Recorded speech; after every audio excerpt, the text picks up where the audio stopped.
Hello అండి. నేనైతే ఈరోజు రెడీ టు మిక్స్ ఫలుదానైతే తయారు చేయబోతున్నాను. సో, ప్రాసెస్ అయితే చూసేయండి. ఫస్ట్‌గా అయితే గిన్నె పెట్టుకొని అందులో పాలనైతే తీసుకోండి. తీసుకున్న తర్వాత కాసేపు కాగిన తర్వాత మన రెడీ టు మిక్స్ ప్యాక్‌నైతే తీసుకొని ఓపెన్ చేయండి. సో, ఇందులో అయితే షుగర్ అన్నీ ఉంటాయి. బట్ ఎక్కువ ఎక్స్‌ట్రా షుగర్ కావాలంటే కొంచెం అయితే యాడ్ చేసుకోవచ్చు. సో, పాలైతే కొంచెం మరిగిన తర్వాత ప్యాక్‌నైతే చింపేసి అందులో వేయాలి.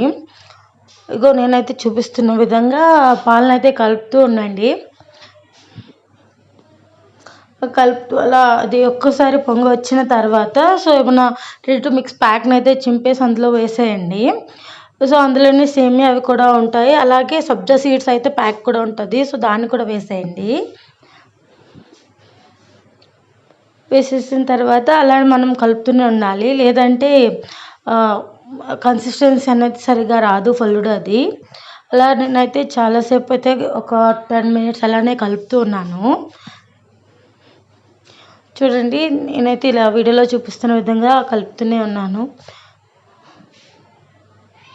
ఒక 10 నిమిషాలు ఆపేయండి. ఆపేసి వెయిట్ చేసిన తర్వాత ఇదిగో చూడండి ఇలా అయితే వచ్చింది. సో, ఈ స్టేజ్‌లో మనకి ఫలూడా రెడీ అయిపోయినట్టు అనిపిస్తుంది. ఈ కన్సిస్టెన్సీ వచ్చేటప్పటికి మన ఫలూడా అయితే ఆల్మోస్ట్ రెడీ అయిపోయింది. సో, ఇప్పుడైతే మనం గిన్నెతోని తీసి అయితే పక్కన పెట్టుకోవాలి.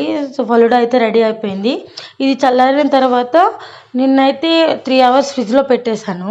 ఫ్రిడ్జ్‌లో పెట్టిన తర్వాత సో, కన్సిస్టెన్సీ అనేది చాలా దగ్గరగా అయిపోయింది. అట్లా ఉన్న సేమియా నెక్స్ట్ మొత్తం జీడిపప్పు, షుగర్ అవి పర్ఫెక్ట్‌గా సరిపోయాయి. సో, చూసారు కదా! మీకు ఏ ఫ్లేవర్ అయితే ఇష్టం ఉంటుందో ఆ ఫ్లేవర్ ఐస్ క్రీమ్‌తో సర్వ్ చేసుకుంటే చల్ల చల్లని ఫలూదా అయితే రెడీ. సో, మీరు కూడా తప్పకుండా ట్రై చేయండి. మన ఛానల్ సబ్స్క్రైబ్